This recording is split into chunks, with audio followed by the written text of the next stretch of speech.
కలిగిన శాఖలు లేవు. బడ్జెట్లో ఏమొచ్చింది? ప్రత్యేక హోదా అమలు చేస్తే ఫలితం ఉంటుంది. ప్రత్యేక హోదా లేకుండా డబ్బులు ఇస్తే అవుతుందా? వరల్డ్ బ్యాంక్ లోన్ కూడా వివాదంగా ఉంది. ప్రతి బడ్జెట్లో కేటాయింపులు ఉంటాయి, ఖర్చులు మాత్రం పెట్టరు. అదే ప్రత్యేక హోదా హక్కుగా వస్తే ఉపయోగం ఉంటుంది. ప్రస్తుతం రాజకీయంగా ఫైట్ చేయకుండా పోతే ఇబ్బందులు వస్తాయి. ప్రభుత్వం ఎక్కడ తప్పు చేసినా చెప్తాం. నిర్మలా సీతారామన్ అందంగా ఉంటారు కానీ అబద్ధాలు చెప్తారు. హైవేలో రోడ్లు వేస్తామంటున్నారు కానీ సర్వీస్ రోడ్లు వేయటం లేదు. రాష్ట్ర ప్రభుత్వం ఈ అంశం పట్టించుకోవటం లేదు అని సిపిఐ సీనియర్ నేత నారాయణ అన్నారు. ఇప్పుడు బడ్జెట్ వచ్చింది, మనకు మంత్రి పదవులు ఇచ్చారు, ఐదు మంత్రి పదవులు ఇచ్చారు. 5 మంత్రి పదవులు ఏమైనా ఉపయోగపడేరా రాష్ట్రానికి? విమాన సర్వీస్ ఊరికి ఉపయోగపడతాయి? సత్తా ఉన్నటువంటి మంత్రి పదవులు రాలే. ఈయన సపోర్ట్ ఎంత అవసరమో దాని ప్రకారం ప్రతిఫలం రాలేదు అని చెప్పదలుచుకున్నాను. అంటే మేకలింగాలంటే ఇప్పుడు వివరించి చెప్పలేను, మీకు తెలుసుకోండి. అలాంటి సప్తాలు అనేటువంటి మంత్రి పదవులు వచ్చాయి. మన బడ్జెట్ వచ్చింది, ఆహా ఓహో అని చెప్తున్నారు. ఎవరికైనా కామన్ సెన్స్ ఉంటే ప్రత్యేక హోదా అనేది ఒక కాన్స్టిట్యూషనల్ ఆబ్లిగేషన్. ఆ ప్రత్యేక హోదా కన్నా అమలు చేస్తే ఏ ప్రభుత్వాలు వచ్చినా ఏ అధికారులు వచ్చినా కూడా ఆటోమేటిక్గా దాన్ని చట్టం చేసుకుంటూ పోతుంది. ఇప్పుడు ఏం చేశారు? ఆ ప్రత్యేక హోదా కాకుండా నీకు డబ్బులు ఇస్తామని చెప్పేసి అని 15,000 కోట్ల రూపాయలు దీనికి దానికి అని చెప్తున్నారు. అంటే అది తెలుగు ప్రజలకు ఫుల్ మీల్స్ పెట్టండి అన్నాం. ఫుల్ మీల్స్ అంటే అన్నంతో పాటు పప్పు, చారులు, కూరలు అంతా కలిపి ఉంటే ఫుల్ మీల్స్. ఆయన రేటాలు పెట్టాడు, పచ్చళ్ళు కూరలు పెట్టి అన్నం లేదు పొమ్మన్నాడు. ఇప్పుడు ఆ లోన్ కూడా కాంట్రవర్సీ. వరల్డ్ బ్యాంక్ నుంచి లోన్ ఇప్పిస్తామని అంటారు, మళ్ళీ మనమే కట్టుకోవద్దని. అవన్నీ పక్కన పెట్టండి. మా ఉద్దేశంలో ఎంత ఆర్థిక ప్యాకేజ్ ఇచ్చినా ఈ బడ్జెట్లో ప్రకటిస్తారు, నెక్స్ట్ బడ్జెట్లో అది అమలు చేయాలని ఎక్కడ లేదు. ప్రతి బడ్జెట్ చూస్తున్నాం, ప్రతి బడ్జెట్లో అలొకేషన్స్ ఉంటాయి బాగా. నెక్స్ట్ బడ్జెట్కి వచ్చేక్కడికి ఖర్చు పెట్టకుండా పోవడమో, మనిషి ఫండ్స్ డైవర్ట్ చేయడమో జరుగుతుంది తప్ప సగం ఖర్చు పెట్టరు. అదే ప్రత్యేక హోదా అనేది కానీ అధికారపూర్వకంగా వచ్చేస్తే డిబేట్ కావడానికి వీలు లేదు. దాన్ని అడుగుతున్నాం, చంద్రబాబు దాన్ని అడగడం లేదు. ఆయన భిక్ష వేస్తే చాలనుకుంటున్నారు తప్పితే మనకి హక్కుగా రావాలా, ప్రత్యేక హోదా వస్తే డెఫినెట్గా తెలుగు ప్రజానికి ఉపయోగపడుతుందంటే అది చేయలేకపోతున్నారు. అందువల్ల మన స్టేట్ నుంచి కేంద్రానికి ఇచ్చినటువంటి సపోర్ట్తో పోల్చుకున్నప్పుడు తెలుగు ప్రజానీకానికి వచ్చిన బెనిఫిట్ తక్కువే. అయితే అంత మాత్రాన్ని మేము పొలిటికల్గా మా విమర్శ మాకున్నా కూడా ఈ విషయంలో పొలిటికల్గా గట్టిగా ఫైట్ చేయకుండా పోతే కేవలం మోడీ హయాం ఆ భ్రమణ పడిపోతే మాత్రం తెలుగు ప్రజలకు నష్టం వస్తుంది. వచ్చే బడ్జెట్ వచ్చిన డబ్బులు మొత్తం ఖర్చు పెట్టాలని నాకు నమ్మకం లేదు. ఎప్పుడు చేయరు, ఎక్కడ చేయరు. అందులో పొలిటికల్ ఫైట్లో మనకు నష్టం వస్తే తెలుగు ప్రజలకు నష్టం వస్తుంది. ఆ విషయంలో మేము గట్టిగానే ఫైట్ చేయదలుచుకున్నాం. ఇది ప్రభుత్వం పడిపోవాలనో రాజధాని చేయాలని చెప్పేసి మేము కోరడం లేదు. అన్నప్రాసన రోజు వచ్చి ఆవకాయ పచ్చడి పెట్టడానికి సిద్ధంగా లేవు మేము. బట్ మా ఉద్దేశం చెప్పదలుచుకున్నాం. వీ హ్యావ్ టు నవ్వు ఎక్కడ ఈ రాష్ట్ర ప్రభుత్వం తప్పు చేస్తూ ఉందో దాన్ని చెప్పదలుచుకున్నాం. ఎక్కడ బీజేపీ ప్రభుత్వంతో సెంటర్తో ఫైట్ చేసి మనకి బెనిఫిట్స్ రావాలనో గ్యారెంటీ బెనిఫిట్స్, కొత్త హామీలు కాదు, కాన్స్టిట్యూషనల్ రైట్స్తో కూడుకునే రైట్స్ కావాలి. అది దాని మీద మేము ఫైట్ చేయడానికి సిద్ధపడుతున్నాం. అనేక వస్తున్నాయి పాలసీస్. ఇంకొకటి నేను చెప్పాం, మనకు హైవేస్ వస్తున్నాయి. నిర్మలా సీతారామన్ ఆమె చాలా చాలా అందంగా ఉంటుంది కానీ అంత అందమైన అబద్ధం చెప్తుంది. అన్ని అబద్ధాలు చెప్తాను, ఊహించలేదు. హైవేస్కి బ్రహ్మాండంగా డబ్బులు ఇచ్చా ఉంటుంది, పోర్ట్స్కి డబ్బులు ఇచ్చా ఉంటుంది, ఎయిర్పోర్ట్స్కి డబ్బులు ఇచ్చా ఉంటుంది. హైవేస్లో మన రైతులు తిరుగుతారా? మన ట్రాక్టర్లు పోనీ ఖర్చు దానికి పడతాయి, అంటే కార్పొరేట్ కంపెనీకి ఉపయోగపడతాయి. అది వద్దని మేము చెప్పడం లేదు. దాంతోపాటు డెవలప్మెంట్ కావాలి కదా. ఇప్పుడు హైవేస్ వేస్తున్నారు, సర్వీస్ రోడ్లు వేయడం లేదు. సర్వీస్ రోడ్లు లేకపోతే మనమంతా వ్యవసాయ భూములు కదా, ఒక చేను నుంచి ఇంకో చేనుకు పోలేడు. దానికి సర్వీస్ రోడ్ లేకుండా పోతే ఏడుకాడ ధాన్యం పండించుకొని బయట చూసుకుంటాడు. అందువల్ల పాలసీగా రోడ్లు బ్రహ్మాండంగా మేము చేయించాం కానీ సర్వీస్ రోడ్లు ఇచ్చి రైతాంగం ఉపయోగపడే పద్ధతి చేయకుండా పోతే సాధ్యం కాదు. అది కేంద్రంతో మాట్లాడుతున్నాం. ఇప్పుడు చంద్రబాబు కూడా చెప్పాం, ఎందుకంటే నేను ఫ్రెండ్లీ కదా, ఇప్పుడు అంతా రాసుకొని పూసుకొని తిరుగుతున్నారు కదా, నీ మాట వింటారేమని చెప్పేసి ఆయన కూడా ఒక మాట చెప్పాం. ఇప్పుడు ఖర్చు దాన్ని పెడుతున్నారు, పోర్ట్లు కడుతున్నారు, అంత ఆదాయానికి ఇస్తున్నారు. ఎయిర్పోర్ట్లు 100 ఎయిర్పోర్ట్లకు డబ్బులు కడుతున్నారు. ఒకనొక ఇండియన్ ఎయిర్లైన్స్ ఉంటే పబ్లిక్ సెక్టర్ దాన్ని అమ్మేశారు. అంటే ఏంది, 100కి 100 రూపాయలు విమానాలు ప్రైవేట్కే, ఓడరేవులు ప్రైవేటే, అంత ఆదాయానికి పోతున్నాయి. రోడ్లు కార్పొరేట్ కంపెనీస్కే ఖర్చు మాత్రం చూపించారు. మరి జిఎస్టీలో 2.5 లక్షల కోట్ల రూపాయలు వాళ్ళకి ప్రకటిస్తారు, రైతులకు ఎంత ఇచ్చారు? కాబట్టి ఇక్కడ ప్రాబ్లమ్స్ ఉన్నాయి. పైకి అందసంగా కనిపించేటువంటి బడ్జెట్కును రైతాంగానికి, వ్యవసాయ కూలికి, కార్మిక వర్గానికి వచ్చే నష్టం వస్తుంది. ఈ విషయంలో కూడా రాష్ట్ర ప్రభుత్వం పట్టించుకోకపోతే రాష్ట్రానికి కూడా నష్టం వస్తుంది.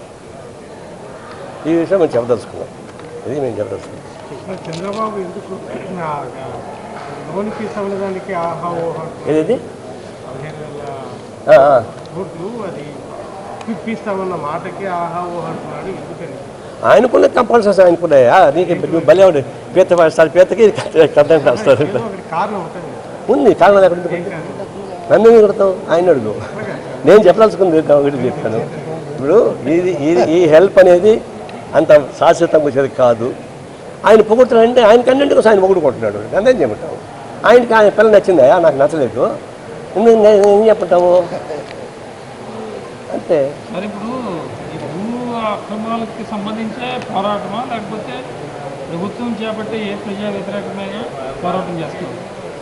ఈ ప్రభుత్వం మేమేమి బియ్యం ముందుకోలేదు, అక్కాబావులు కాదు, అన్నదమ్ములు కాదు. అదొక పార్టీ, మరొక పార్టీ, అది కమ్యూనిస్ట్ పార్టీ. మేము ఏదైనా ఈ ప్రభుత్వం కానీ గత ప్రభుత్వంలో కానీ ప్రజలకు వ్యతిరేకంగా ఏం చేసినా మేము ఫైట్ చేసి తీరుతాం. భవిష్యత్తు కూడా మీరే చూస్తారు కదా. ఇప్పుడే ఏంది, గత ప్రభుత్వం బాధితులు మొత్తం ఇబ్బంది పడుతున్నారు, భూములు బాగొట్టుకొని. వాళ్ళు ఊరు కాపాడాలా? ఏంటి ప్రభుత్వ యంత్రాంగం తన వాళ్ళని ప్రయత్నిస్తున్నాడు. ప్రభుత్వ యంత్రాంగం కాపాడడం సాధ్యం కాదు. ఈయన అది కూడా ఇంకొక లోపం ఉంది. వాళ్ళ కార్యకర్తలని, పార్టీ వాళ్ళని కూడా పోగేసి వాళ్ళ కాన్ఫిడెన్స్ క్రియేట్ చేయడం అట్లా చేయడం లేదు. టిట్ ఫర్ టాట్ కొడుతున్నారు చెప్తే అని ఆయనకి ఇష్టం ఉండదు. ఎందుకంటే క్లాస్ యాంగిల్ కదా. అందుకే ఈ యాంగిల్లో గత ప్రభుత్వం జరిగిన అన్యాయాన్ని ఫైట్ చేయడం, భవిష్యత్తు ఇట్లాంటి ఈ గవర్నమెంట్ కూడా తప్పులు చేస్తే తప్పనిసరిగా నేను ఫైట్ చేస్తాను. గతంలో ఈ ఇష్యూలు ఎందుకు బయటకు తీసుకురాలేదు? ఈ ఇష్యూస్ ఇప్పుడు కాదు కదా జరిగింది, గత ప్రభుత్వంలోనే జరిగినాయి కదా. ఇప్పుడు ఎవడు పైన నోటు తెచ్చారండి? ఇప్పుడు నోటు తెచ్చారు అందరూ. మేము పోతే మీలాంటి వాళ్ళు కూడా పార్టీలు కూడా నోరెందుకు మూసాయి? మా నోరు మీలే, కానీ బాధితులు కనపడాలి, మాకు దొరకలే. మాకు బాధితులు రావాలి కదా. బాధితులు రాకుండా మేము ఫైట్ చేస్తామా? ఇప్పుడు బాధితులతో వచ్చారు, ఇచ్చారా? అంతకుముందు వాళ్ళు ఇచ్చారా?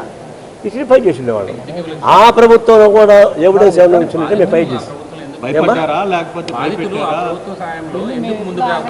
ఎందుకు ఏమైనా నీకు తెలిసిన బయటకు వస్తే నోరు మూయించి జైల్లో పెట్టి కుక్కి గందరగోళం చేసి ఇళ్ళ కాడ వచ్చి అరెస్ట్ చేస్తుంటే ఎవరు వస్తారు చెప్పండి? మేము ఒక ఊరేగింపు పిలిపిస్తే మొత్తం ఇళ్ళు అరెస్ట్ చేస్తున్నారు. బాధితులు వచ్చి పోలీస్ స్టేషన్ కంప్లైంట్ ఇస్తే వాళ్ళ మీద అరెస్ట్. ఇప్పుడు ఇదంతా ఉందే, వీళ్ళపై పోలీస్ స్టేషన్ కేసు పెడితే వీళ్ళపైన కేసు పెట్టారు పోలీసు వాళ్ళు. అది వీళ్ళు 10 కేసులు ఉన్నాయంటే 10 కేసులు అరెస్ట్ అవ్వాలంటున్నాయి. వీడిపై నా భూమి లాక్కుండా కేసు పెడితే వీడిపైన కేసు పెట్టి పంపించారు. అంటే మా సోదికి కూడా రాలే. వచ్చింటే మా ఎందుకు ఫైట్ చేయం? మాకు ఇప్పుడు వచ్చే కూడా ఫైట్ చేస్తున్నాం. కానీ నేను వెళ్ళామన్నా చూస్తే కనుక వీళ్ళంతా పెద్దిరెడ్డి బాధితులా లేక వేరే వైసీపీ ప్రభుత్వ బాధితులు. దానిలో ప్రధానంగా పెద్దిరెడ్డి కొడుకు ఎక్కువ ఉంది. ఇప్పుడు అంతెందుకు ఇప్పుడు విశాఖపట్నం కూడా వస్తాయి చెప్తాడు. ఇప్పుడు ఆడ కూడా ఉన్నాయి. ఆడ ఒక ఆయన ఉన్నాడు, విజయసాయి రెడ్డి, ఆయన బాధితున్నారు అక్కడ. కాబట్టి ప్రతి జిల్లాలో ఒక్కొక్క నాయకుడు ఉన్నాడు, ఒక పనికి మన బడుద్దాయి, వాడి బాధితులు ఉన్నారు. వాళ్ళంతా బయటకు వస్తారు. ఇప్పుడు బయటికి రావాలనే ఉద్దేశంతో ఇప్పుడు మదనపల్లి మేము బయట చేస్తే ఇతర జిల్లాలు వస్తాయి. ఇంకా అదే అన్ని జిల్లాలు మేము ఫైట్ చేస్తాం.